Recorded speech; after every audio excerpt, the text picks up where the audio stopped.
Hi, Striker, Texas. This is Sunny Guadarrama. We're here at Austin Sports Medicine with Dr. Brazil. What can you tell me about AC joint displacement? So the AC joint, or the acromioclavicular joint, is the joint that forms where the collarbone or the clavicle joins the shoulder. And you can divide shoulder pathology at the AC joint into two types. One is an acute injury or separation. The other is chronic overuse. So you can think of the AC joint as a support holding the shoulder in space. And acute injuries often result from a fall on the shoulder, where you land on the shoulder is depressed down, and then you get stress at the AC joint. And the AC joint is held in place by ligaments. So ligaments are supporting structures around joints, and when they're sprained or stressed, you get ligament injury.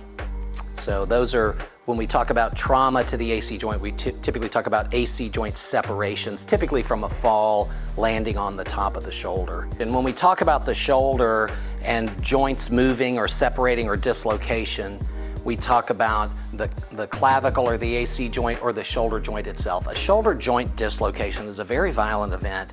It's hard to get up from that. The shoulder joint is dislocated, it's out of place, and that's very different from an AC joint injury. An AC joint injury is not quite as violent in a sense, and you get very pinpoint pain right at the end of the collarbone. You'll often see visible swelling.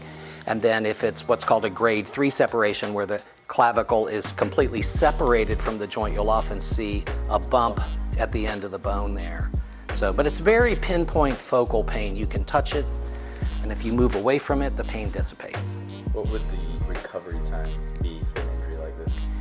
Well, we grade them in severity. So grade 1, the ligaments have been sprained, but there's been no stretch or elongation of the ligaments. And so that's often a couple of weeks to get over that. It's fairly functional. It's in its proper place. Grade 2, there's been some shifting to the joint. A grade 3 is a more violent injury. So the collarbone has completely separated out of the joint. You often see prominence from the end of the bone, and that's often a 4 to 6 week recovery just to get over that injury. Many people recover well. They have a residual bump, but they get enough healing and structural support, they're not symptomatic. For others, where it's chronically painful, then we'll often surgically reconstruct the ligaments to stabilize the joint and place the collarbone back in the joint. And so many people recover well from these injuries non-surgically. We really try to exhaust non-surgical management with the therapist, focusing on recovery. And if you have a small bump but you have no pain and normal function, surgery wouldn't have much purpose.